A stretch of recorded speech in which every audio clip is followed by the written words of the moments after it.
Hi, and welcome back. As you can see, I am solo tonight, at least for now. While you're here, please, if you're watching on YouTube, make sure you're subscribed. And if you're watching on X, please give the stream a repost. I don't know what the hell is going on over on that app, but we're severely shadow banned. I think I've been double penalized because I have been inundated with these weird tranny OnlyFans bots that say like the strangest comments, and then I the comment and I block it. So I'm getting like double penalized for having bot followers and then for blocking like hundreds of people. It's just the most disgusting, like degenerate app. It really has like everything Elon Musk touches turns to shit, literally. Whether it's Argentina or whether it's X, whether it's Texas, everything he touches turns to shit. So, but we're here and we are on plenty of other platforms. If you are tired of Elon's and the remains of Nikita Beard's nonsense, still don't think we have a new head of product or whatever the hell it's called over at X, and who the hell knows what's going on. It's just inundated with Zionists and ridiculous propaganda. But don't worry, tomorrow, once we find out who killed Charlie Kirk, the world will be saved, and then maybe Americans can pay attention to other shit besides that, like maybe the genocide in Lebanon, or maybe some of the things we're going to cover tonight. But yeah, so please, while you're here, hit the like, share, and subscribe buttons. Do it with all three at once. And let's get started. So we're going to start off tonight with Russia. Russia is quietly, maybe not so quietly for some people, but quietly making moves diplomatically, if you would say that. A little bit of suggestive maneuvering. So while on August 12th, while overseeing drills aboard missile cruiser Varyag off Sakhalin Islands in Russian Far East, President Putin addressed the recent European efforts targeting Russian ships. Now, I think I posted about the one ship that was seized by at least one that was seized by the United States that's being sold to the UAE for scrap. But there have been plenty of other incidences inside of EU waters, whether it be the Mediterranean or the Baltic, involving Russian ships. So let's take a look at what he had to say about how Russia would be responding to these seizures. Мы видим, что власти некоторых стран в нарушении международного морского права пытаются ограничить движение судов наших эконом-операторов, мирных, а недавно додумались до возможности захвата наших судов и продажи награбленного у нас имущества. Разумеется, это не что иное, как пиратство и разбой. И если это на практике начнет реализовываться, мы вынуждены будем отвечать зеркально. И не обязательно в тех акваториях, где планируются набеги на наши корабли и суда. А там, где уже мы сами посчитаем это нужным и целесообразным. В любом месте, в том числе и в зоне ответственности Тихоокеанского. So notice that he said that in any waters that we deem expedient, including the areas the Pacific Fleet is responsible for, he framed these actions as violations of international maritime law that is restricting peaceful commercial vessels. He calls it piracy. I call it broke bitch behavior. What are you doing seizing ships, their goods, and then auctioning off the ships? Why is the United States auctioning ships off to the UAE for scrap? This is like meth head behavior. What I don't know anybody that's like scrapping metal at this. This is really like broke bitch meth head behavior. I don't even know how else to explain it. But Pacific Fleet Commander Admiral Victor Lina reinforced on the spot, stating Russian forces had analyzed Asia-Pacific maritime traffic and said, "We know the routes what they are carrying, and whose ships they are, and we are ready to inspect and detain vessels belonging to unfriendly states. So that kind of widens things quite a bit, right? We've seen Russia kind of attack ships that are in the Black Sea. We've seen Russia sort of, chase ships here and there or get close to ships in some of the waters close to Europe. But we haven't seen any really direct kinetic action, and I think this is an indication of such to come. There's some background on this. So the EU's 21st sanction package, 21 sanctions, 21 packages, sorry, of sanctions. That was passed in July 2026, which explicitly authorized member states to confiscate and sell Russian oil and other cargo, including grain. Once again, this is broke behavior. Get your own oil. Did anybody tell you to bomb Nord Stream and not say anything about it? Did anybody tell you to give all of your agricultural away to other countries? Did anybody tell you to deindustrialize yourselves and ship it all off to Asia? This is not Russia's fault. This is your fault. So this has escalated beyond previous detentions and inspections. The Europe, to include the UK, France, Belgium, Sweden, Italy, they have already boarded and detained multiple Russian-linked or third-flagged tankers suspected of sanctions evasions or carrying looted Ukrainian grain. Why would Russia need to loot disgusting Ukrainian GMO pesticide grain?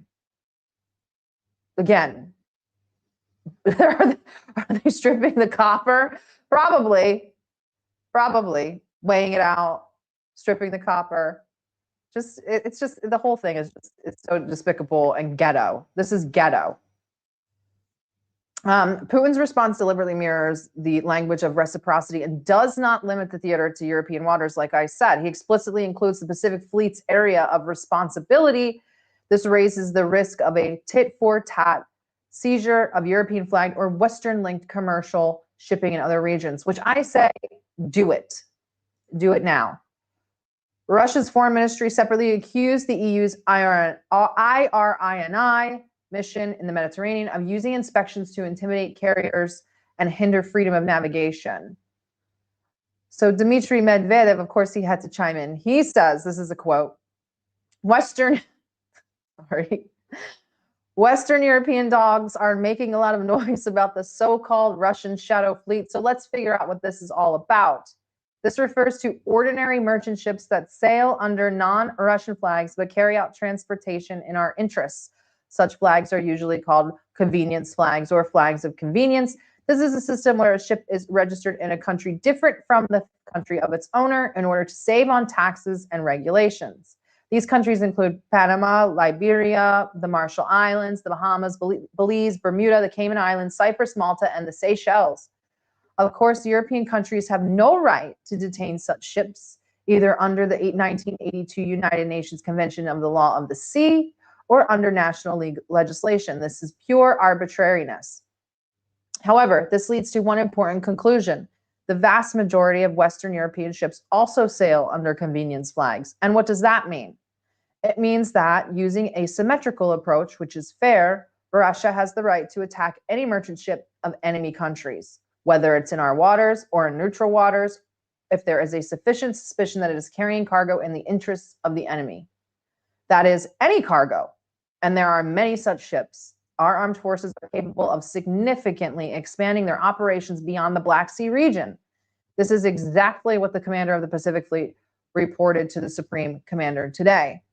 So I would expect to see more kinetic action regarding the Black Sea blockade. We've been reporting on that extensively on X on our very shadow banned account, as well as an expansion of that possibly. I don't know if it'll go into the Caspian or if they'll start intimidating ships in the Mediterranean or if it will go all the way out into the Pacific, working with the Chinese. Who knows? Who knows how far this could go? We also heard stories this week. I believe it was Indonesia. No, or maybe Malaysia. Please forgive me. One or the other seized a ship moving towards Israel with cargo meant for Israel. So things are starting to get very different on the high seas, especially now that the United States Navy is at an all-time low. which we'll talk about more extensively later. But other countries will be taking advantage of this. And the countries that relied on the United States Navy as their bully or muscle will now be at the mercy of countries that deem them enemies, which I find to be very serendipitous. In addition to this, visiting these islands, guys, you need to make note. So this was Putin's first visit to the Kuril Islands.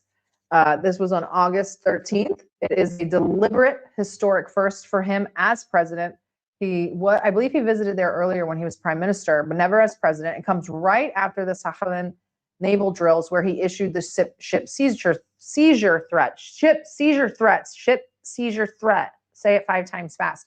And it lands amid Japan's recent 81st anniversary commemorations of the Hiroshima and Nagasaki atomic bombings. So he visited some fishing facilities. You guys might have heard of it because it caused a little bit of a stir.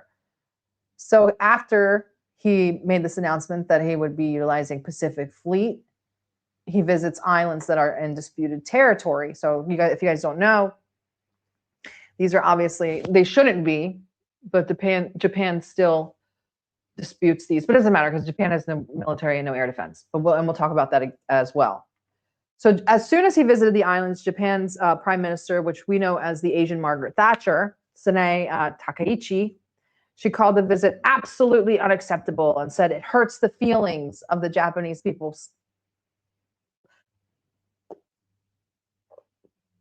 I'm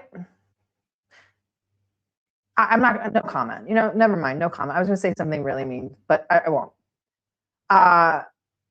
And makes medium to long-term recovery of relations more difficult. She emphasized the islands are inherently Japanese territory, both historically and under international law. This is false. False. Foreign Minister Toshimitsu Motegi issued a formal strong protest, a bunch of angry letters, strongly worded letters, summoned Russian Ambassador Nikolai Nozdrev, and stated the same territorial claim. But guys, like I said, right before this, they were commemorating the 81st anniversary of the Hiroshima Nagasaki bombings, which, I mean, everybody, even American elementary school kids, know who bombed Hiroshima and Nagasaki. But I guess somehow the Japanese forgot. Here is the mayor of Hiroshima. Even now, 81 years after the atomic bombings, right here on Earth where we live, we still see military invasions using nuclear weapons as tools of intimidation, as well as other imperious action by major powers in violation of international law. Russia's invasion of Ukraine, which has claimed the lives of many civilians. First of all, what was that transition? Like, the Japanese should be better. They should have just done it in anime. It would have been better. So no mention of who bombed Hiroshima and Nagasaki, but a mention of Russia and their issues with Ukraine. The music helps for emotional effect. Yes, where Japanese people are lacking in emotion, they'll use ridiculous music. I learned that when I lived in Japan. This is 100% sure, or 100% true. So he calls the other mayor, the mayor of Nagasaki, also kind of called for the same thing, though he was a little bit stronger in calling out the United States. But of course, Russian officials publicly mocked the admission of the United States, calling it historical amnesia or deliberate erasure of U.S. responsibility in order to protect the U.S.-Japan alliance, which is less than an alliance, more than it is like a child, maybe a handicapped child and a parent who's also handicapped, I think. I'm not really sure what to call this relationship. We are not allied with Japan. I mean, that's really giving this relationship much more credit than it's worth. We have kind of used Japan as like a money laundering hub, which is why you see their economy failing. And we completely demilitarize them to our own chagrin, which we've talked about many, many times on the show, because now Japan has no military to speak of, and Comrade Kim is going to reunite the peninsula. but that's a whole nother show for a whole nother time. Maria Zakharova, of course, had to chime in, and she said, on the anniversary of the atomic bombing, the mayor of Hiroshima once again failed to tell the world who was responsible for the city's suffering. He made no mention of the United States, the country that had dropped an atomic bomb on civilians. Instead, he criticized Russia and its actions in Ukraine. The distorting mirror of Western narratives not only warps reality, but also reshapes the minds of those who gaze into it. Year after year, the mayor of Hiroshima repeats the same false mantra, subjecting the Japanese public to a steady stream of Russophobic rhetoric. This is despite the fact that the Russian people, having endured Japanese aggression in the Far East, have always remembered the victims of Hiroshima and Nagasaki and cited their tragedy as an example of unexpected brutality. So while Japan is calling for the denuclearization of the world, they won't call out the only country that's ever used nukes on a civilian population. So, and I love that she calls it historical amnesia, gazing into the mirror, or the distorting mirror of Western narratives, which warps reality and reshapes the minds of those who gaze into it. There's a lot of that going on lately, isn't there? And let's take a look at the Prime Minister's response. This was her response today. I received a report. You didn't know? You didn't know he was there? I received a report that Putin visited Itrub Islands, and just now I held an informal press conference at the official residence. Since President Putin stated in January 2024 that he would definitely visit the Northern Territories, that's what Japan calls them, the Japanese government has repeatedly requested the Russian side to ensure that the president does not visit them. They're his territories. They're literally located in a Russian oblast. Nevertheless, I strongly protest today's visit to Itrub Island by President Trump. And obviously, she said they are inherently Japanese, et cetera, et cetera. But let's take a look at the history, because the history tells a completely different story, which is why Masha Zakharova is talking about historical amnesia and distorted mirrors of Western narratives. The islands have been de facto administered by Russia. There is a lack of a formal agreement that Japan refuses to sign. In fact, Russian President Vladimir Putin's first visit to the island triggers this sort of diplomatic protest. So let's talk about the agreement. So in 1945, the Yalta Agreement, this is before the end of World War II. The Allied powers, the UK, the USSR, and the United States agreed secretly that the Kuril Islands would be handed over to the Soviet Union in exchange for the USSR entering the war against Japan. However, Japan was not a party to this agreement, and the precise definition of which islands constituted the Kurils was left vague, probably purposefully, but Japan, you lost the war. So I don't really. So then comes the 1951 San Francisco Peace Treaty. In this treaty, Japan officially, this is the one that's important because this is where they renounced all rights and claim to all of the islands. However, the Soviet Union refused to sign the treaty regardless, but they still renounced the claim. Furthermore, Japan argues that the four southernmost islands were never part of the Kuril chain and therefore were not included in what they renounced. Sure, whatever. In the 1956 Soviet-Japanese Joint Declaration, this document officially ended the state of war and restored diplomatic relations. In it, the Soviet Union agreed to transfer the two smallest territories back to Japan, but only after a formal peace treaty was signed. Because Japan insisted on the return of all four islands, the peace treaty was never finalized. But the declaration still exists. So in the declaration, Japan acknowledges that the territories don't belong to them. And then Russia says, okay, but we'll give you back some of them if you sign the peace treaty, which they never signed. So that's kind of where that kind of state of confusion is now. Not that Japan could do anything about this. They have no oil, no friends, no air defense, soon no ramen. It's not good. It's really not good. So when you lose a war, these are the things that happen. You didn't need to leave that war and then become the ally of the aggressor, the person that exacted all the aggression upon you. It's just, it's so bizarre to me. I lived in Japan for a little bit in 2021 in the north, and it's just a kind of a defanged place, if that's a good way to describe it. Sort of very, they're, I don't want to say that they're not nationalistic, but they're not. They're not very attached to themselves from what I could have kind of vibed. Yeah, so that's the update on that. I expect to see more in the Pacific Theater. We have again Comrade Kim, and I'm calling him Comrade to piss off all the people who don't know what communism is.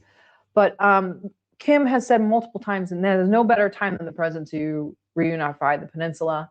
We know that South Korea and Japan, neither of which have really any air defense to speak of, because it was taken from them and given to our #1 ally, aka Israel, who we're all obviously going to talk about tonight as well. But that concludes our segment on Russia making moves. But keep watching Russia. Russia is doing a lot of activity, not just in Ukraine, but elsewhere. And we do have the BRICS summit coming up, which we will cover, which will probably also result in Russia making more economic and geopolitical moves alongside China, and this year Iran possibly joining the BRICS Bank. But let's move to the global south. What the fuck is going on in Colombia? Okay, what the fuck? We have discussed South America and Latin America extensively on this show, because not many American streamers or English-speaking streamers cover it. Probably because they're ignorant. They usually just steal our work and then cover it later. You know who I'm talking about. Looking at you. But here is this guy is such a fucking clown. I think he might be worse than Milei, but time will tell. This is just a vibe check. This is the new president. President Gustavo Petro, who was near and dear to our hearts, was ousted recently in an election, and we'll talk about that. But this is their new president, Abelardo de Espriella. My Spanish is lacking lately. But here, check out this clown. 12 de la noche. En este momento acabo de culminar una importante reunión en el ejército y mañana voy a tener grandes noticias para Colombia. Firme por la patria.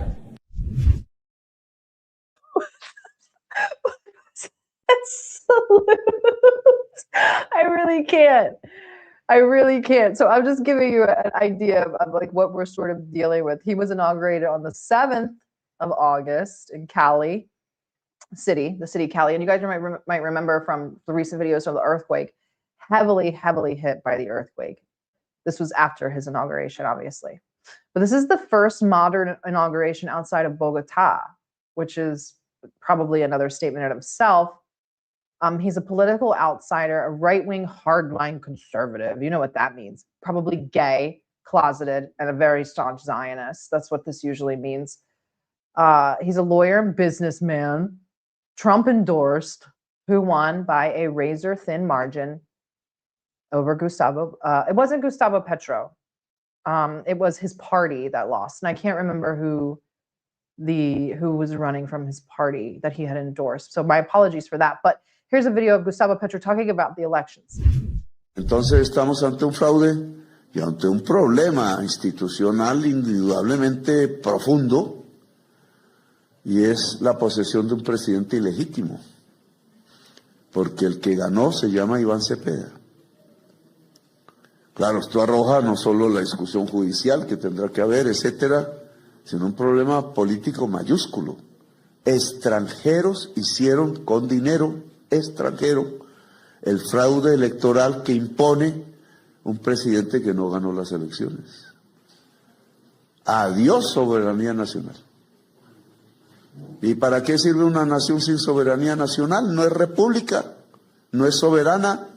Toda la Constitución de Colombia se derrumba y somos colonia, entonces, a partir de las 3 de la tarde del día viernes. Colonia. Perdimos 250 años de historia independiente. Volvimos al principio. Pretty serious allegations. You can go. We talked about it a little bit on here. He discussed it pretty openly on X, on his X account, about the voting machines and the foreign interference in the election. which is just basically America exporting their own election style to other places. And I believe it was him who said that the only countries that could have interfered with the voting machines were Israel and the United States. So I know he named Israel, but if you name Israel, you name the United States anyway. It's the same thing. They're the same friggin' country.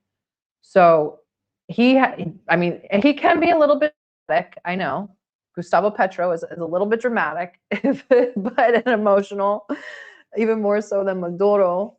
But for him to come out and say, our sovereignty is over.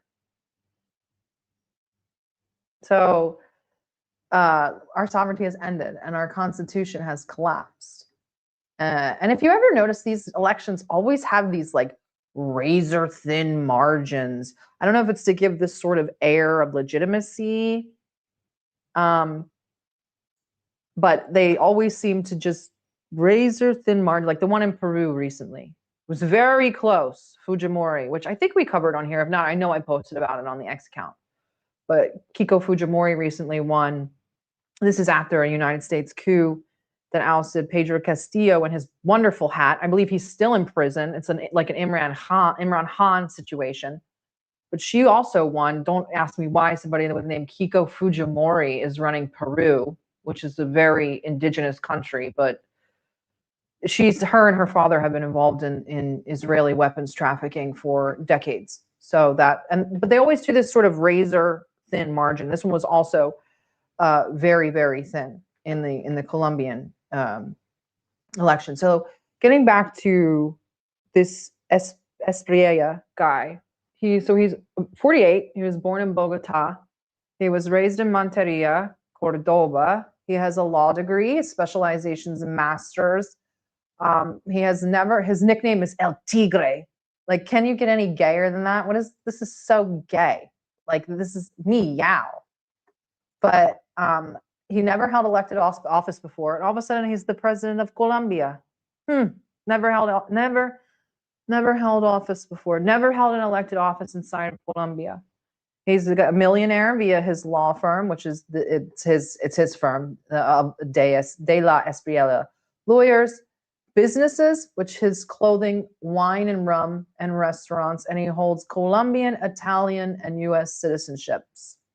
And he ran on a platform of hardline security. You guys might have seen the videos where he talks about killing all of the criminals like rats and cockroaches, cucaracha, and mega prisons, 100-day surrender ultimatum for armed groups to include the FARC and all of those guys. And he said he's ending Petro's total peace negotiations and cracking down on drug trafficking and guerrilla groups, which the only problem here is that he also is involved with drug trafficking. His law firm literally defends narco terrorists, just the ones that he likes though, right? The other ones, the rival gangs, they'll all get killed with death squads. Civilians will probably be in the mix, but the drug traffickers that he likes, they'll be able to say, does this guy remind you of a gayer Bukele? Bukele's also gay, just so you guys are well aware. I mean, that is a gay man. Look, somebody said it, the Bukele method. Yep. This is just a gayer, like spicier Bukele. I don't think he's married either, which kind of makes it even more sus. So you guys have been hearing all the buzz about the Israeli connection, right? He repeatedly promised before he was even elected to renew a strategic alliance with Israel, move Colombia's embassy to Tel Aviv, or from Tel Aviv to Jerusalem, and defend Judeo-Christian principles. I think that Colombia has less than like 2,000 Jews in it. And it's a staunchly Catholic country. So I'm not sure about these Judeo-Christian principles. I think he's to be focusing on Catholic principles. But he wants to treat Israel as a key security and technology partner against terrorism and organized crime, which we all know the Israelis are really good at fighting terrorism and organized crime.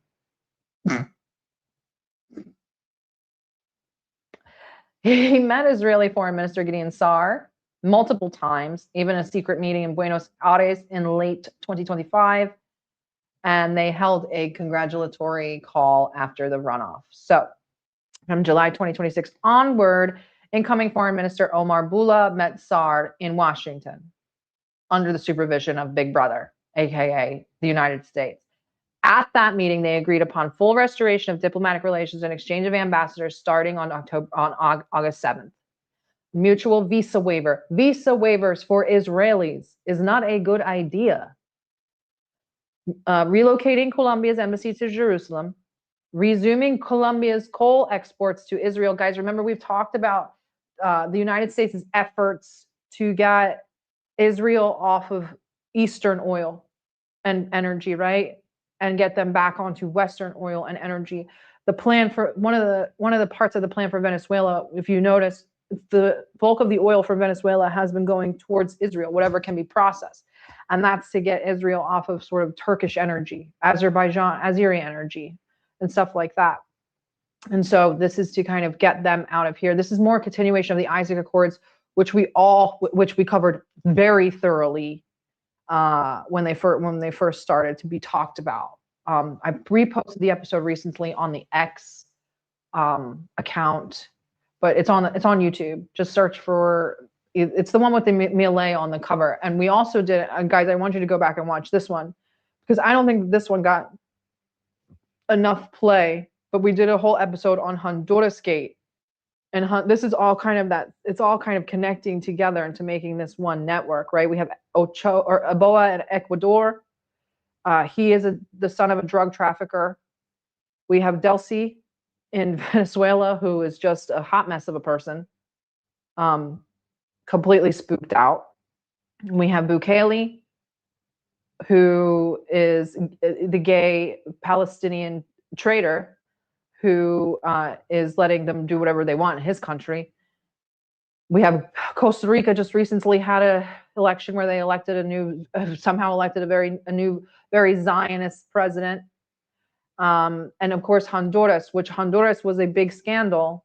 It was called Honduras Gate, and we were calling it Operation Condor 2.0, where the president that was found guilty of drug trafficking in like the hundreds of millions, he was found guilty and sentenced, I think, to 40-something years, pardoned by Trump at the request of Roger Stone and a group of rabbis and Benjamin Netanyahu. And he talks about this on all these WhatsApp calls, and they all leaked. And so this is all sort of the one chain. And we also talked about Brad Parscale, who was, you guys might remember, was Trump's campaign manager from 2016. He's running all of this inside of South America. So it's all sort of connected. If I should go back and maybe clip them and put them all together, but Plan Andina in Argentina, we did a whole show on the privatization of the prisons inside of El Salvador. Prospera, which is the private island where Peter Thiel wants to traffic humans, drugs, and whatever the hell else, data off the coast of Honduras. We've covered Eric Prince in Ecuador. We've obviously covered Venezuela extensively. And now we're unfortunately talking about Colombia. Who will be next? We don't know. But so Saar attended, Gideon Saar, we'll get back to Colombia. Sorry about that side note. But Saar attended related events and held meetings, including with the new president, pre-inauguration in Barranquilla, and with the new vice president, Jose Manuel Restrepo, and the new cabinet members in Cali. Within days of taking office, Colombia recognized Israeli sovereignty over the Golan Heights. They are only the second U.S. member state after the United States. Why was everybody in a race to recognize the Golan? And he has publicly framed himself as a partner against terrorism and organized crime with Israel, expressing interest in Israeli weapons, drones, AI, and security tech for Colombia's internal security fight. He has described Colombia as a loyal friend and steadfast ally, and that the relationship will be stronger than ever before. Oh, and also, as you guys are saying in the chat, don't forget about the earthquake. Now, as a side note, I'm still not ready. You guys are going to be mad at me, but I'm still not ready to buy into creating earthquakes of this size. Maybe it can be done, but it's also very suspicious that not immediately, but very soon after the abduction of Maduro and the subjugation of Venezuela, they get hit by the sister earthquakes that were totally devastating. And now Colombia gets hit with a very devastating earthquake immediately following the recognition of the Golan Heights. But what did Bibi have to say? אתם זוכרים את הביטוי העם עם הגולן, נכון? אז היום העם עם קולומביה. כנשיא קולומביה ידידנו, הכיר בריבונות ישראל ברמת הגולן. אני מודיע לך, אדוני הנשיא, בוא אני אסביר לך למה זה חשוב, בוא תתקדם. זאת הכנרת, זה רמת הגולן. פה סוריה, כאן לבנון, המקום הזה חיוני לביטחון שלנו. ודגל ישראל מתנוסס כאן, והוא ימשיך להתנוסס כאן, כי זו ארצנו. היו לנו כאן יסודות עוד בימי ערי המקלט של משה רבנו, ועשרות בתי כנסת שאנחנו משפצים אותם, עד המאה השמינית לספירה. אבל היום זה שלנו, זה חזר להיות שלנו, זה תמיד יהיה שלנו. וזה שהנשיא טראמפ הכיר בריבונות שלנו כאן, זה המהלך ראשון חשוב, והיום, מהלך שני, מקולומביה. העם עם הגולן, העם עם קולומביה. Well, Bibi's thanking you. You know, you're really doing good for the world. So, guys, following the 7.4 magnitude earthquake, with the epicenter was near San Jose del Palmar in Choco, which that was on August 10th. Colombian president personally requested Israeli assistance. Why? I don't know. While all that was going on, and you could go back and look, Gustavo Petro was calling for Latin American and South American countries to chip in, and they were very much willing to. And then, you know, kind of saying, like, rattling off the internal mechanisms that could have been used in order to help Colombians. But no, he wanted Israelis to come over. So Prime Minister Benjamin Netanyahu ordered an immediate Israeli aid search and rescue delegation. Israeli statements emphasize that the request came from the president and frame it as a part of the rapidly improving bilateral relationship. Israel, how do you say this? Israel? They should be Israel, but I think it's Israel. Already, with long-term presence in Colombia, and other Israeli teams have been mobilizing or are on their way. This is being presented by both sides as a new, quote, golden age. So many golden ages everywhere. We have a golden age in Washington, D.C., where they're just painting shit in gold. Golden age in Colombia now. There's a golden age in Venezuela inside their devastation. So, but he said, but after that, you know, they started talking about, okay, who else will come and help us? And the president, instead of like saying anybody can come and help us, he says only 4 countries can come help us. Can you guys guess which 4? While I get Chris up here, Chris's face. There he goes. So we're talking about Colombia. If you haven't, Colombia. But so the 4 countries are United States, obviously, El Salvador, his closeted gay friend over in El Salvador. Ecuador. Argentina? Oh, Ecuador. Nope, Ecuador and Israel. That's it for now. No, Argentina. What happened to Milei? Yeah. He fell off the boat? Malay's, they're broke, dude. They are broke. They're broke. The peso, nothing. Nothing. So let's take a look at, here's the rabbi to the rescue. Israel ya está preparándose para mandar inmediatamente ahora una delegación especial oficial de rescate y de ayuda para Colombia, porque la relación de Colombia e Israel es más allá de política. Somos hermanos, somos de la misma familia, digamos del mismo ser humano. Mientras ellos están en camino, la delegación de Israel, nosotros aquí en Zaca, Coalición Humanitaria y Yovel, ya estamos activos tanto en Cali, en Pereira, en Manizales, en Chocó, en diferentes lugares, ya están activos para traer lo máximo de ayuda del corto plazo. Tenemos centro de acopios, ahí puse las direcciones, en Cali, en Hotel Spivak, en Pereira, en Manizales, en Chocó, con Casa de Roca. Tenemos todos esos centros de acopios. Todo lo que quieren apoyar con productos, ahí está directamente. Nuestros rescatistas médicos ya están trabajando duro en todas las clínicas, en todos los lugares posibles. Israel también está en camino. Bendiciones. Well, thank God Israel's on That the way. flag is gay. That flag is gay. That flag is gay. So that guy is Rabbi Yosef Goderman. Yeah, Goderman. He's a well-known Israeli Latin American rabbi previously served in Mexico. He has served in Colombia before and Guatemala. He's the founder of the Coalición Humanitaria and closely linked to Zaka, which you saw him name in the video. Zaka is the Israeli Volunteer Search and Rescue Recovery Organization. You may have heard of them. Zaka is an Israeli ultra-Orthodox rescue group, faces major controversies regarding its founder's sexual abuse scandals, the mishandling of human remains, and the spread of unverified atrocity accounts after the October 7th Hamas attacks to boost their fundraising. So the longtime chairman and founder, Yehuda Meshi Zahav, was accused of raping and sexually assaulting men, women, and minors over several decades. This is the people that we want searching for children in earthquake rubble, right? And Zaka volunteers also widely shared graphic emotional stories of atrocities, such as specific accounts of tortured pregnant women or beheaded babies. That forensic teams and journalists found were false. The beheaded babies was one of the most consequential pieces of atrocity propaganda when it comes to October 7th. They still talk about it, and it was all proven false. They've also misidentified evidence. Zaka commanders regarding high-profile claims by Zaka commanders regarding sexual violence were later retracted or corrected after realizing bodies had been moved or altered by military operations rather than abuse. So they lied about people being sexually abused.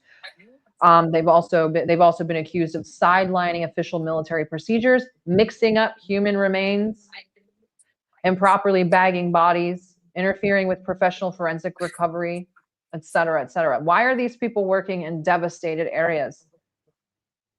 And investigations highlighted questions over millions of shekels in international donations meant for the Israeli nonprofit that are gone. Poof. Poof. So that's what's going on in Colombia. Chris, do you have anything to add about Colombia? Listen, it happened so fast. Literally, the election happened, and within days, that was like the top of the agenda. And you know what? We deserve we were right award again. We've been right all along. And once again, we talked about this.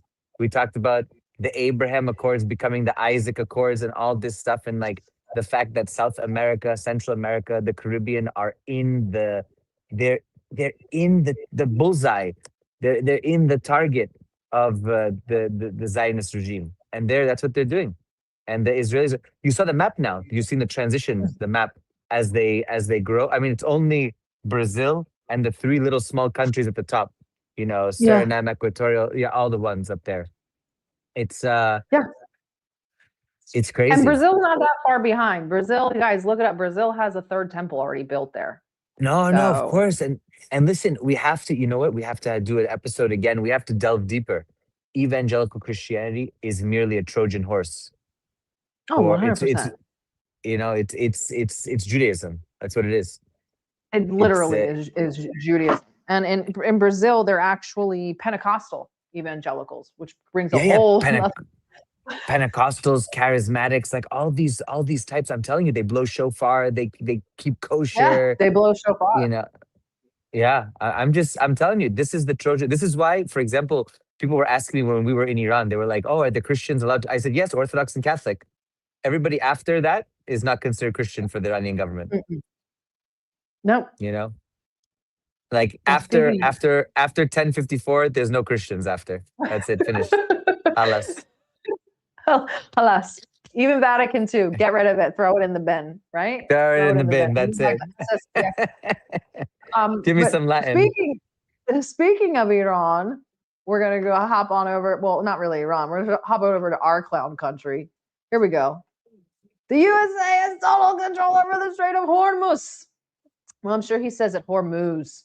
I think we will keep it. Our naval blockade is being called by everyone a wall of steel. No one has ever called it that. I've never heard it called that. Have you ever called that? No, only Trump calls it that. There's nothing Iran can do about it. They have no navy. They have no air force. You know, the same stuff. They have no money. Their country is shot. All they have is fake news and 300% inflation. And getting worse. I've been seeing a lot of this talk too. I mean, maybe the inflation's bad inside Iran, which I'm sure it is. It's an isolated economy.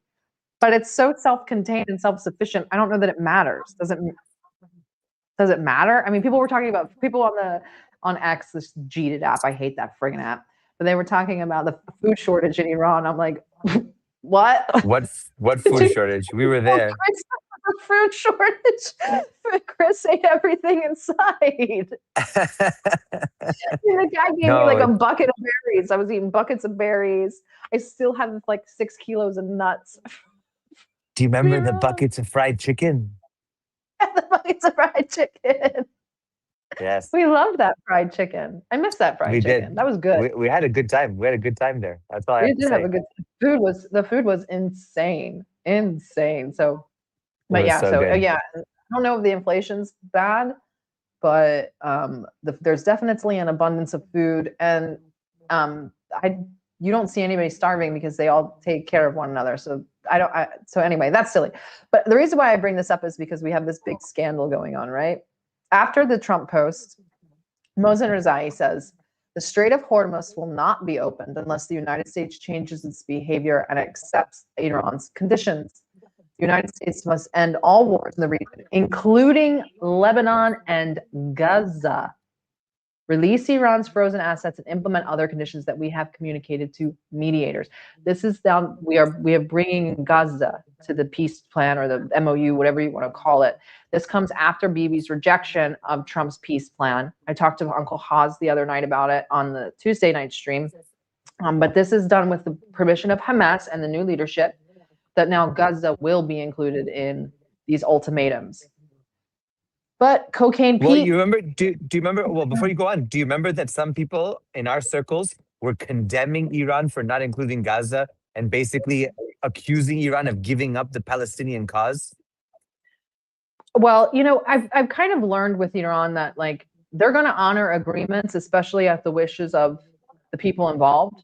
And Hamas and the Palestinians didn't want that yet, because they had their own thing that needed to sort of fail and fall apart. Do you know what I mean? You can't just preemptively say the peace plan is going to fail. We all know it's going to fail, but you can't start acting like it's already failed and making another agreement with Iran. And now you're involved in Iran's MOU while you have your peace plan going on. We all knew it would fail, et cetera, et cetera. Like that's neither here nor there. We get that. But this was done with the permission of Hamas. Hamas was well aware that they weren't included in the MOU. This is why I hate when people get themselves involved and start getting emotional. Like, why wasn't Hamas involved? Like, because they had their own peace plan. They had their own thing going on. And that thing was rejected by Israel. Now it's done. Now it's no holds barred. Now they can do whatever they want. And don't forget, in that interim period, Hamas elected new leadership. New leadership was selected. Correct. And so this is all very important to the developments of this. And here comes Cocaine Pete. Cocaine Pete and Cocaine Zelensky should hang out. Hold as long as we need to. Indefinitely, the United States Navy can maintain a blockade like that because we'll rotate ships in and out as we have, and we'll continue to. And it's no other nation on Earth, no other Navy on Earth has the capability to have a wall of steel like the U.S. Navy, and then the willingness to use it as we have. So Iran knows it can't get in and out on this blockade, and they know that there's no timeline on it either. We'll hold it as long as we need to. It's crazy. They'll hold it as long as they need to hold it. But reports are coming out from the carrier strike group that's out there right now that they can't hold it very much longer. Reports have begun leaking from the USS Abraham Lincoln that it's on a record. It's not a record yet. I mean, people are being kind of babies, but the record is that they haven't done a port visit. So they are obviously supporting Middle East operations against Iran. Family accounts of deteriorating conditions and mental health strain, including thwarted attempts of sailors going overboard and Democratic senators demanding answers from the Navy Defense Department. Let's take a look. This is a report from the Cradle. You guys, there's a mental health crisis happening aboard the USS Lincoln in the Middle East that no one is talking about, and mainly because the Navy is pretty much quashing it. You will read online about food shortages, supply shortages, poor morale among crew members. That's because they've been at sea continuously for 250 days. They've been deployed a total of 271 days, 250 without a port of call. That's unheard of. Normally they would go to port every 3 to 6 weeks. They have not been to port in 38 weeks. Keep in mind there are 52 weeks in a year. And yes, the showers are moldy. They're eating basically like a gruel kind of slop at this point. There's no deodorant. There's no toothpaste. My nephew has a friend on board there, and I was basically hearing updates last week when I was in the States in real time. They're not talking about the mental health crisis. 6 people have tried to jump off that ship. The most recent was last Monday. You know, when you have not touched land in 38 weeks, in over 200 days, things start to happen to you mentally. You know, combine that with exhaustion and deadly mistakes start to happen. So, you know, this is how the Department of War, this is how Donald Trump treats our servicemen and women, whose lives are already being put in harm's way for a bullshit war of aggression that was supposed to be over in a matter of weeks. We are further putting their lives at risk out of sheer ineptitude and neglect. It defies logic, it defies reason, and it defies basic fucking humanity. Just for some background, the Lincoln departed home port in November of 2025, and they were supposed to be back in May. So it's supposed to be about a 6-7 month. Usually when you go on a deployment, you say, okay, this will be 7 months with a option of a 30-day extension. And now they're extended indefinitely. They were initially supposed to just do an Indo-Pacific South China Sea deployment. And because of the disasters that the United States continues to lie about on the Ford and the prior carrier strike groups that lost to Ansarallah, and the Ford who suffered a laundry fire, they don't have any relief, and nobody else could have gone back out to that theater. So they've supported Operation Epic Fury since the very beginning, and they have done related naval blockade and reinforcement operations in the Persian Gulf and the Arabian Sea areas. I believe this is Carrier Air Wing 9 aircraft that are on there. The deployment has been extended multiple times with no return date. And as of now, it's in its ninth month overall. The issue here is that I mean, I've been deployed. I've done not as long as this. I did an 8-monther and a 7-monther, and I did a deployment to the Gulf. And the problem here is that they can't get any logistics in because of Iran's blockade.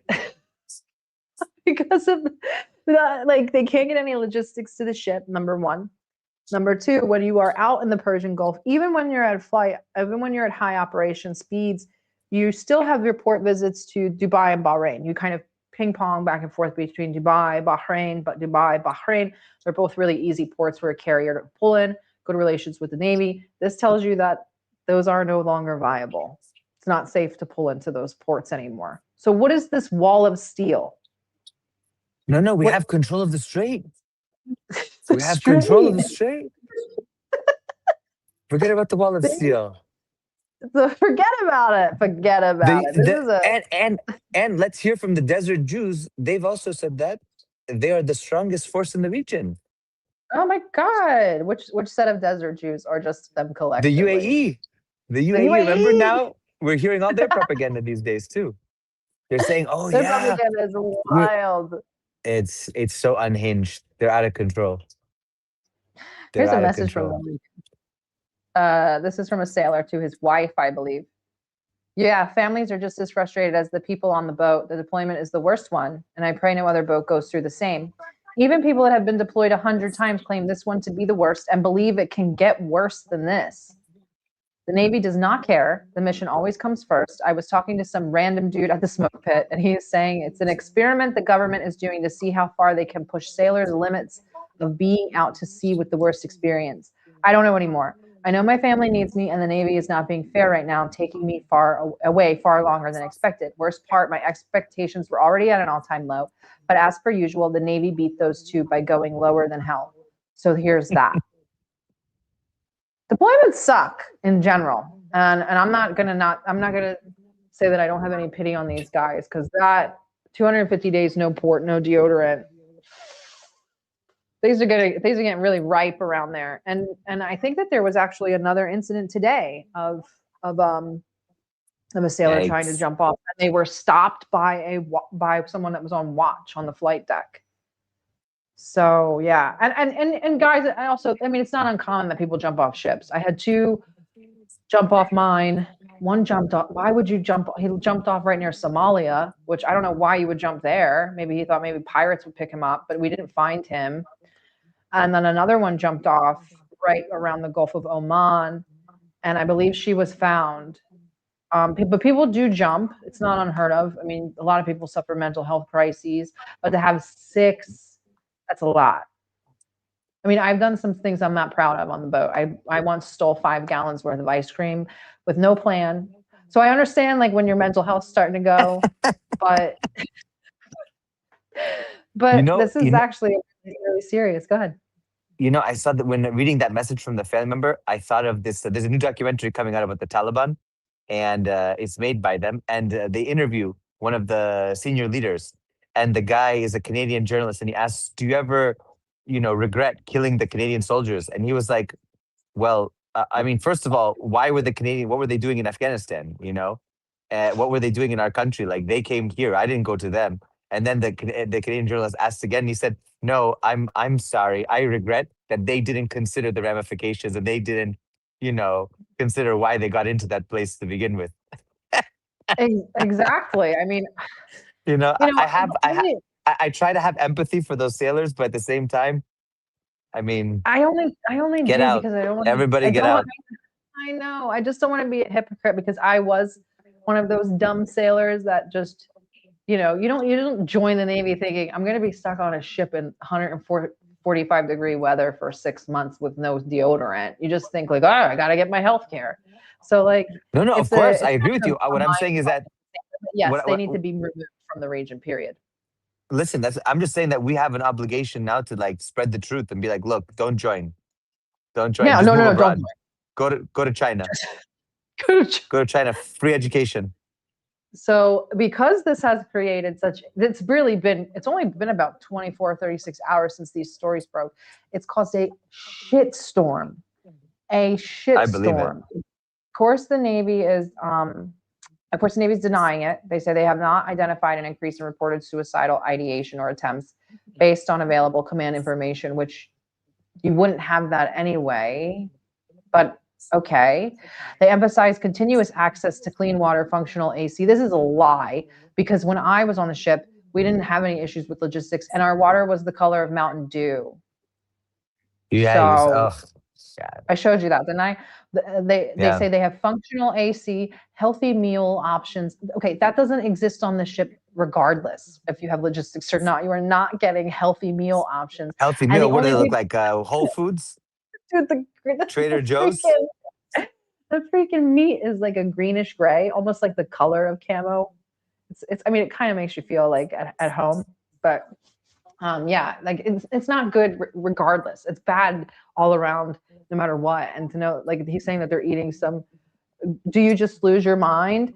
Yeah, it depends. You kind of get like silly. Some people do lose their minds depending on their jobs. I mean, my job was quite, relatively speaking to the other people on the boat, my job was really easy, I would say, and it wasn't easy for like a normal person, but relative to the other people on there, I would say it was incredibly easy. I had air conditioning because the stuff that I worked on required it, and I had my own like work center where I could store. Like when we left on the ship, we were really lucky because we had our work center was large, but didn't have many people in it. So what we did is we packed enough stuff for 6 months. We packed enough laundry, we packed enough deodorant, we packed enough toothpaste, even packed like extra tuna packets just in case. So when the logistics sort of went out, we had backup plans, but that not a lot of people have that luxury. I mean, even on my ship in the below decks, which we call anything obviously below the water, below the flight decks, below the hangar bays, I'm sorry, is anything below there, those guys are working 12, 16 hours a day with no break really. And I mean, we had a guy try to stab people because he was just going so stir crazy.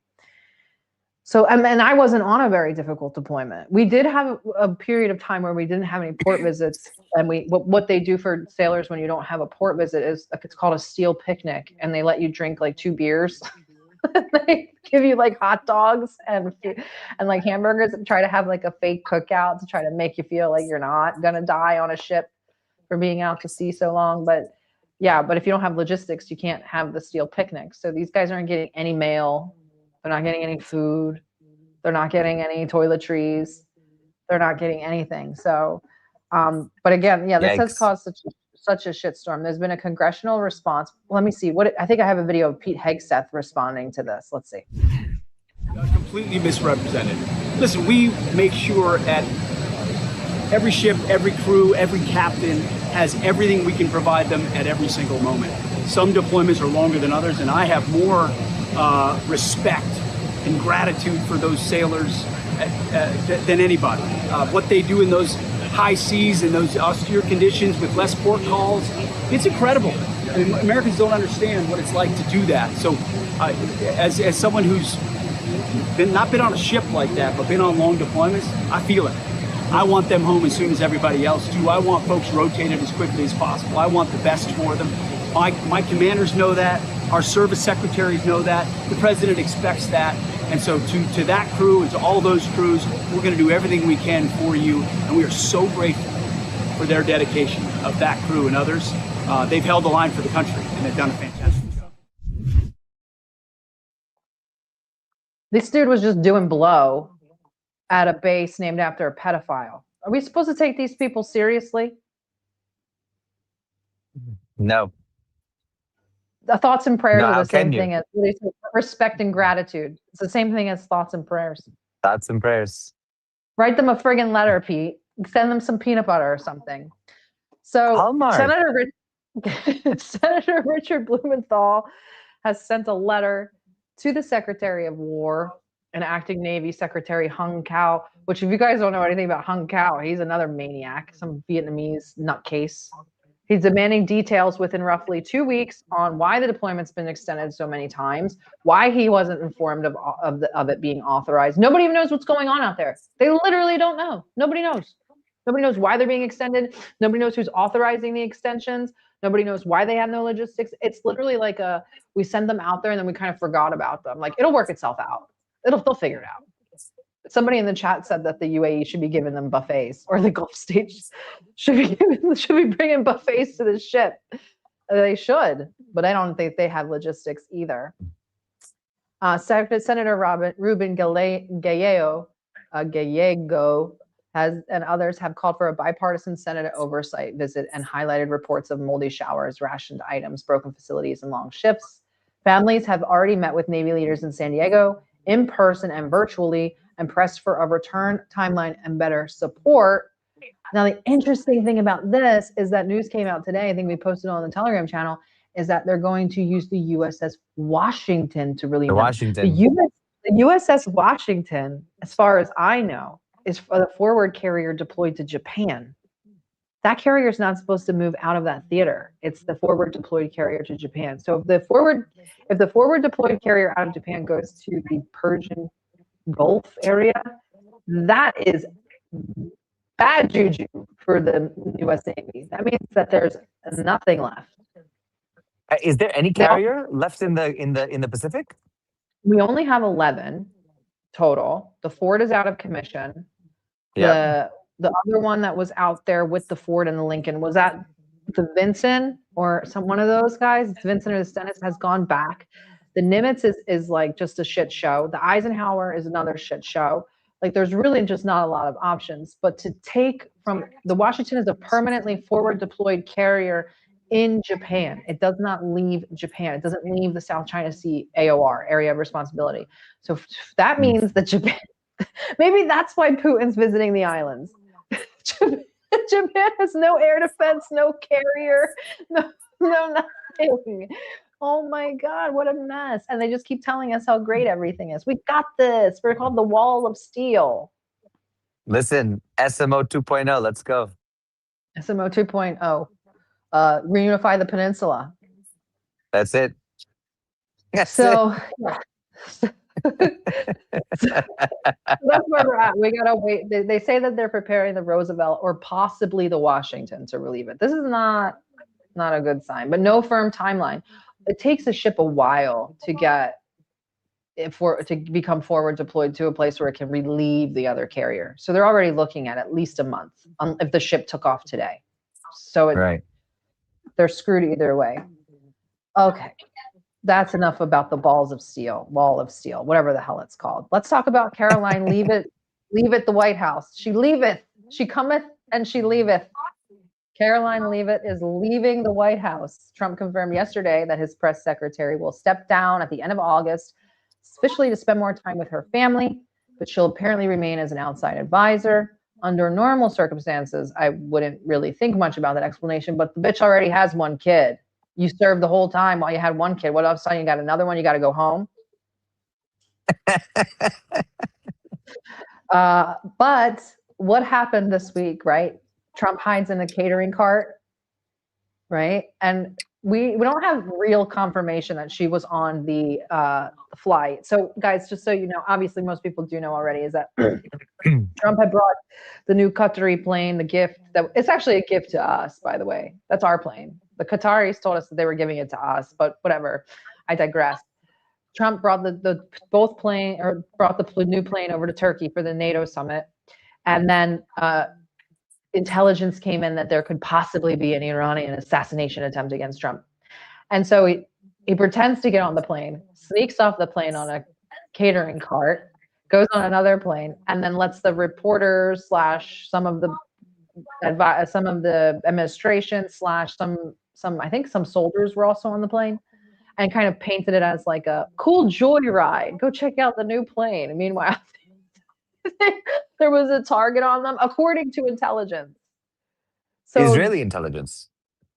Now we find out it was Israeli intelligence, right? At first they just said it's an assassination attempt or assassination plan or plot or whatever, right? We hear about them every day now because we have to have some shred of sympathy for Trump for some odd reason.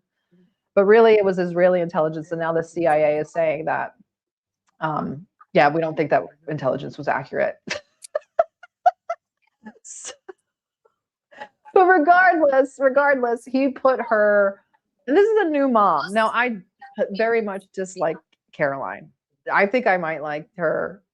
I dislike her, like, out of all of the women in the administration, maybe the most. I really don't like her. I don't like her ability to lie. I don't She's like worse than Susan Huckabee. Yeah, I don't like her stupid potato face. I don't like her crypt keeper husband. I hate the whole thing. I hate it all. But she's a brand new mom of 2 now. She has an older son, and then the daughter. And you put her on a plane that could possibly have been taken out. Like that's pretty insane. And so this video leaked yesterday, and just kind of watch her body language. I don't think that there's any dialogue, but just kind of watch.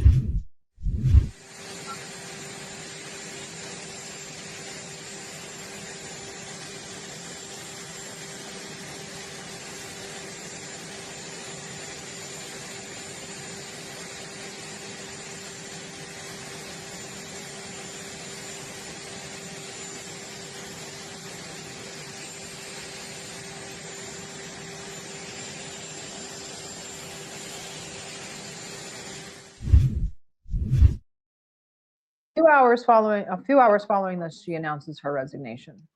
Nobody knows what was. Do you think she was pushed out, or do you think that she left of her own volition? I think that I don't know. I don't really know Caroline as a person well enough. Like she's not one of those people who you can really feel out because she's so plastic and ridiculous, and she's putting a new filler in her face every couple days. So really can't get a good read on her, but I feel like it may have all kind of gotten to her. Like, you have me out here lying. I'm married to a 70-year-old man. Like, I have 2 kids, and you're putting me on a plane with the possibility that I'm going to get killed. And this, and you know, they don't treat her well. They probably treat her like a piece of meat. I think they treat her like a piece of meat. And I actually would venture to guess that she was pushed out. She might have pushed back a little bit. Well, somebody mentions Natalie in the chat. Natalie, I think her name's Harp, right? Natalie Harp, the one with the unhealthy obsession. I think we even talked about her a little bit on the show. But when Trump was swapping planes, he left Caroline on the targeted plane and took Natalie with him in the catering cart. If Caroline was there, she was on the targeted plane, but Natalie absolutely was there. And he said he took her. So a lot of people speculate that Natalie could be the replacement. Trump has even said, yeah, he said to a group of people, he said, you're all going to go off and you're going to leave me and you're going to make a lot of money, but Natalie will never leave me. She loves me just as much as my wife and kids do. Oh, interesting language for a guy that's a traditional family man. On a side note, was Laura Loomer on the plane by chance? Did she hopefully get left behind? I've started a campaign. I know you've been busy, so you probably haven't seen my posts, but I'm starting a campaign and everybody copied me. Guys, I was one of the first people to say that I wanted Laura Loomer to be the new. We need the content, number one. Number two, oh, it'd be just great. Put the clown icing on this shit cake and just put Laura Loomer front and center. Just do it. Yeah, absolutely. Absolutely. I'm on board. I'm on board. So okay, good. So 2 for Laura. I want Trump 2028, Laura Loomer press secretary. Also, I read today that this came so unexpectedly that Trump didn't even know it was coming. That's why one of the reasons why I think she may not have been pushed out. That's what they're saying, is that he has no replacement in mind and no plan to replace her until after the midterms, which means that Marco Rubio is going to be the press secretary now. Really? I hope That's so. nuts. That's nuts. I mean, he's done it before. Remember when she was on nuts. maternity leave and he was doing it for a little bit? But yes, we need Laura Loomer. We need Laura Did Loomer. you hear about? Did you see Marco Rubio's interview where he said that he's being obedient to your wife? Did you see this thing? Marco Rubio is also a closeted gay, by the way. But go ahead. Right, and I think and they were like this is like this kind of like cuck scenario because he was like they're like what's the key to your happy marriage, and he was like he basically turned over and he's like obedience and that kind of thing. He kind of like he went like way low, and you could tell there was a very awkward dynamic between the two of them, like not lovey-dovey at all. Weird. No, she's weird, and he said a lot of weird things in that interview, talking about like, I might, if I was on a keto diet, I might wake up one day and just want to bomb Paraguay. It's like, why is that a funny thing to joke about? Like, what are you talking about? What did Paraguay do, and how does it relate to keto? He's just saying like, I couldn't imagine not having carbs. Like, what a gay thing to say, bitch, I need my carbs. Like, what? He was talking about RFK. Why are we ran by twinks, Jews, and Jewish twinks? That's literally the entire government. That's true. That's true. By the way, somebody's asking if I got a glow up. No, baby, I'm in the desert. Like, what do you expect? We're in the region. We're in the region. Push her against a white wall. You do look very tan. Yes, your boys, hasn't left the region yet. So still on the front line. Okay, a little bit more serious. I've been really like venting about this lately, kind of spurging a bit on X. The United States is the new West Bank. I don't know how else to explain this to you guys or talk about the gravity of the situation that you're in. Chris, we talked, there's actually the clip is on the X account about why we're not coming back. Every day, some new story comes out where I'm like, I'm not fucking going back. I even spoke to my mom today. And my mom, when I first floated the idea of leaving the country, she was like, you're such a weirdo. You're so dramatic. Today, she was like, I wish I could leave. Yeah. I wish. You see it. Everybody wants to get out. Yeah. So I want to talk about, I stumbled upon this post. I believe it was Ana Escobar that posted it. And she talked about how the former head of Mossad is now running in the defense division of an American publicly traded company. So the company is Ondas Holdings. Let me get you a picture of the guy. I guess I don't have the picture of the guy. No worries. But he just looks like your generic silver fox Israeli. So it's Ondas Holdings, a Nasdaq-listed American technology company headquartered in Florida. On August 3rd, Ondas announced that David Dadi Barnea, David Barnea, Barnea, if you guys want to look him up, he ran Mossad from 2021 to 2026, and he is now the global president and chairman of Ondas Defense. So he literally just left in June.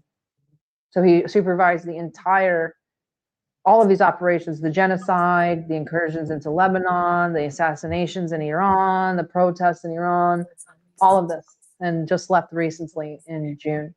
So what exactly is ONDAS defense? Well, they've been rapidly assembling a portfolio of autonomous military and security technologies, and a remarkable amount of that technology comes from Israel. One of their central companies is Aerobotics, which is an Israeli autonomous drone company. ONDAS has acquired Aerobotics together with Iron Drone, just like Iron Dome, which developed counter drone technology. So Iron Drone is to be like air defense against drones. Then there's Sentry CS. That's how it's spelled. Sentry, Sentry CS. Another Israeli counter drone company. They've also moved into Israeli military robotics through RoboTeam, which develops unmanned ground vehicles used for military security and explosive ordnance missions. It also acquired 4M Defense, which works on AI-powered mine detection, and on and on and on. So in June 2026, obviously, David finishes his tenure as the director of Mossad. August 3rd, ONDAS announces him as global president and chairman of ONDAS Defense. And then 8 days later, an ONDAS subsidiary wins an Israeli Ministry of Defense competition involving the development of a new low-cost tactical attack drone known as the Digital Bat. So the timing does not demonstrate that Barnea has anything to do with ONDAS winning that competition, but it is kind of interesting. But the important thing here is that the reason why I'm bringing it up is because this is the United States' fastest growing private defense company right now. The Pentagon is pouring enormous amount of money and resources into this right now. And that's why I keep saying, Israel is the new West Bank. Another story broke this week of a Mexican indigenous Jewish American, which I don't even know how that happened. Oh, yes. And she went and served in the IDF, participated in the genocide, and now she's serving as some sort of tribal security in the United States. Intertribal police officer. So yeah, so we have IDF running around. We know that ICE is trained by IDF. A lot of the larger police forces in the cities are I know Atlanta, New York, Los Angeles.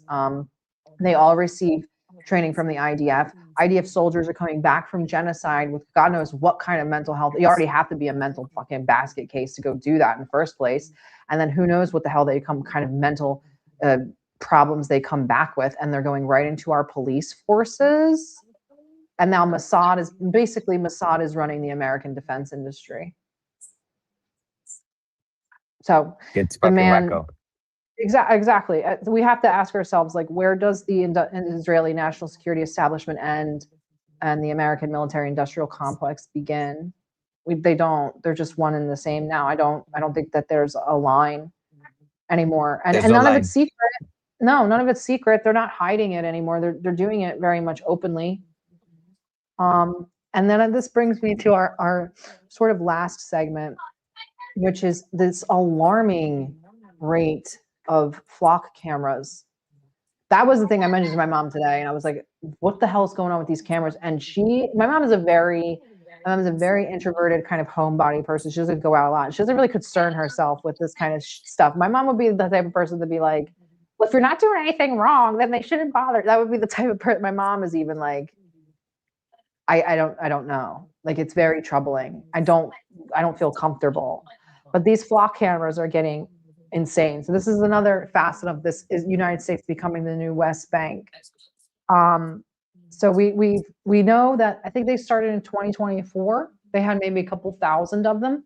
We have over 129,000 of them now across the United States. 129,000, and that's just the flock cameras.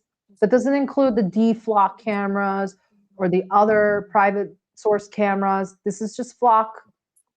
And they were sold to communities and police forces as license plate readers, which they don't even work for that either. But that's what they were sold for.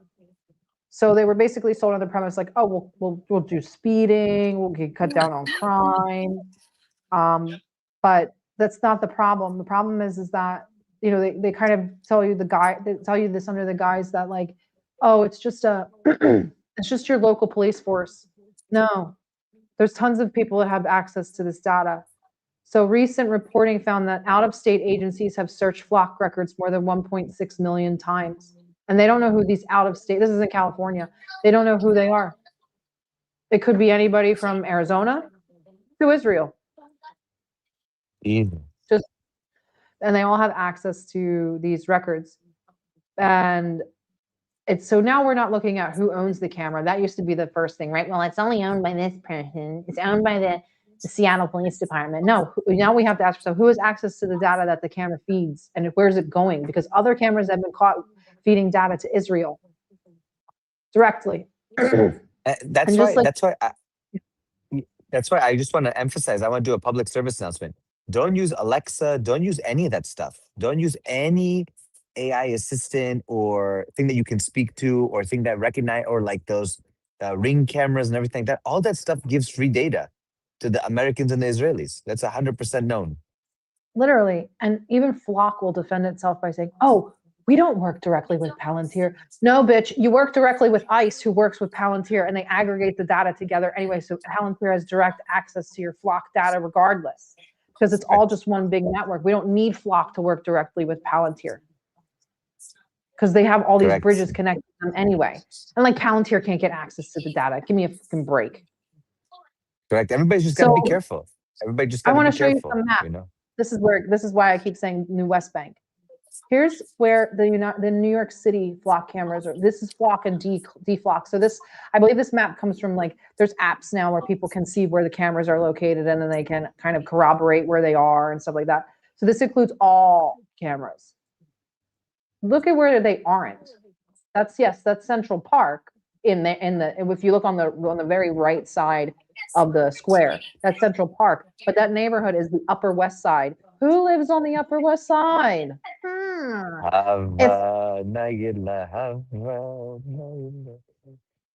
We're just going down the Saks Fifth Avenue. For a Kanish. We're going down to the deli for a Kanish. We're not going to see any flock cameras in our neighborhoods. Yeah, ready? Let's Whoa. Yeah, here's Miami. Weird. No flock cameras around the Chabad houses. Who is watching us? Who are the watchers? It's pretty clear what's going on. Who watches the watchers? Who watches the watchers? Exactly right. And so why don't they have to be surveilled? Oh, because they're probably the ones reading the data anyway. Feeding it all back to Israel. And then I come across one unified army now. Literally. Well, that's January 1st, but yeah. And this is a really great clip from James Lee. I love James Lee. We got to have him on the show. But I saw a few videos of flock cameras in really weird places. One guy said there's one directly across from my front door. I saw other people saying, why are there flock cameras pointed at my kid's school? Let's take a look at this video from James. It's actually kind of fun. They are now installing flock cameras pointed exclusively at a kid's water park. This particular camera is installed at the Slater Creek splash pad in the city of Anna, Texas. I thought they were only supposed to be license plate readers. Anyway, some fed in the comments was like, Flock doesn't choose where their cameras go. Ask whoever's paying the subscription. Okay, fine. That would be the Anna Police Department that's deciding where these cameras should go. But regardless, there's just no evidence, no independent peer-reviewed study that shows Flock actually reduces crime. In fact, only the opposite. You know what has happened is that the police, and we have over 50 cases of this so far, are using the cameras to stalk women, including a former Georgia area police chief who used these cameras to stalk his former partner and her teenage daughter roughly 600 times over a 13-month period. I will keep saying it, these cameras are not for our safety. So Jews are not monitored in the United States. The data is getting poured back into Israel. The country itself is ran by pedophiles. The cops in these local jurisdictions are using it to stalk their victims, which you guys know. Just look up 40% of police. What do 40% of police do? Beat their wives and kids. It's actually higher than that. And they're using it to stalk women and their kids. And their flock cameras are facing a children's splash pad. You know, when we said that Iran's fighting a holy war, pedophiles, or is this to make a menu? That's what I really want to know. There's no reason why a flock camera needs to be pointed at a children's splash pad. If there's another video going around that shows that a flock camera pointed directly at a children's swimming pool and nobody's in it. They refuse to go swimming in the pool. It's sick shit. But don't worry, Really? tomorrow Candace Owens will be debating Andrew Wilson. We may finally find out who killed Charlie Kirk, and then the country will be fucking saved. Serenity now. And literally living in the West Bank. That you think that there's a story that just came out recently about the warehouses where they're supposed to be keeping illegals, right? And the Iranian woman and her family got arrested because one of their distant relatives was involved in the revolution in the 70s. And they've been trapped in one of these facilities for months. And they are citizens. He's a professor. Yup. So who are these for? That sounds like a political dissident. That's not even them. They're not even political at all. It's their distant relative. I think it's an uncle or maybe a father of one of them that participated in the revolution in the 70s. It is 2026, year of our Lord. It's 50 years later. We're putting people into these facilities for what? I saw another video. Some guy was in the facility and he wound up getting shipped off to some African country. Another indigenous woman died in a facility this week. You think these facilities are for the browns you don't like? What happens when they run out of browns? It's for you. It's for you. So you're completely surveilled. You have your real ID now. ICE is crawling through your airports, all over your borders. Cops are being trained by the IDF. You're constantly surveilled. The data is being fed back to Mossad. Mossad's now running the private military sector. Pedophiles are running amok, doing whatever they want, but they arrest Lauren Boebert's son for having sex with his teenage girlfriend. And that's supposed to be throwing us a bone, or arresting Andrew Tate. The pedophiles are literally in the house. It's like the fox is guarding the hen house. Yep. True. So, I mean, that's pretty much all I have for today. I just kind of ended on a note where I got myself angry. It's okay. It's the truth. That's why people love DD geopolitics. We're just spreading the truth. I'm so glad I'm not there. And I also feel I don't feel guilty because I'm not into the whole, like, I got to suffer if everybody's suffering. No, but I hope that more people take advantage of the ability to leave. It's really not that hard. Yeah, everybody get out while you can. You're living in a brave new world. Don't stop giving them your tax money. Stop funding the genocide in Palestine and Lebanon. Stop funding the illegal war on Iran. Stop funding the Ukrainian Nazis. They just exhumed another Nazi's body and paraded it through Europe to go bury it in Ukraine with a big honor ceremony. Like, enough is enough. Enough is enough. That's the truth. Anyway, I have a really good outro for you guys. But first, let's see if we have some super chats. Do your thing. I love this. Do your thing. Pray for Lula this year. Elections here, or Brazil will also join the Israel. I worry for Brazil. Yeah. I do love Lula, though. I love him as like a person. I don't really love him politically, but I think he's a cute little dude. He's a cute little guy. But I don't foresee anything getting better for South America because they'll just continue to squeeze the vice. If you saw the recent reports, they've blocked 7,000 cargo containers from Cuba in the last month or so. So it's just going to continue to get worse until we stop these people. DDG getting better and better every day. Yeah, we are getting better every day. I love this one, service cart one. Service car one for Trump so he can stay safe in the airport. Why was Commander Semmer? So I don't really know a lot about this story. I know Mickey tried to get me informed about it. Apparently, one of the submarine commanders said that he would refuse to fire if ordered to fire nukes at Iran, and he was relieved of his duty off the USS West Virginia. Let me get more information on that story, and I'll either write up a good post or maybe we'll talk about it on Sunday. On Sunday, I'm going to try to get a guest. I mean, yeah, Chris, that's totally that's totally a legitimate thing to say, and that's within his rights as a commander, following ethical and moral guidelines of the U.S. U.S. military law and law of armed conflict and things like that. Yeah, I'm not going to launch nukes against Iran. You have an ethical and moral obligation to not follow unlawful orders, and to protect your sailors and soldiers from following them with you. So he's doing his job. Yeah. But yeah, Mickey, I'll do my homework, and I'll get back to you on that. But here is the insane American rabbi, one of Benjamin Netanyahu's rabbis, and I hope you guys take this whole United States. I know it's a little bit extreme because obviously the violence isn't anywhere near, or oppression anywhere near the West Bank. So please don't think that I'm cheapening the experience of people that live in the West Bank. But I've even talked to Palestinians that are like, we see the writing on the wall. If you guys don't do something now, it's only going to get worse. And they know exactly what they're doing. So I hope you guys have a good night, good day. Enjoy the beginning of your weekend, and we will catch up with you at the end on Sunday, same time, same place. And yeah, that's it. Love you all, everybody. Love you all.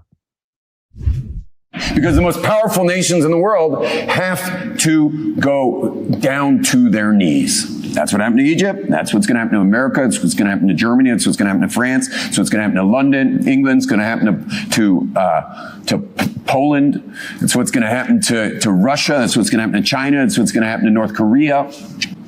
They're all going to go down to their knees and all see Hashem.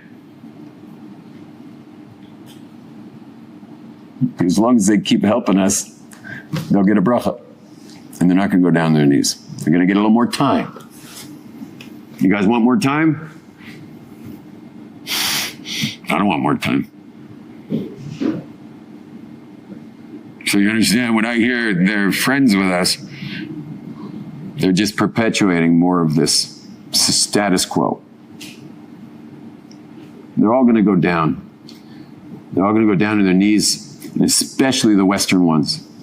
The Zohar says that they're going to go down hard for how they treated us over the last 2,000 years. For the destruction of the Second Temple and how they treated us, Hashem's going to take them down hard.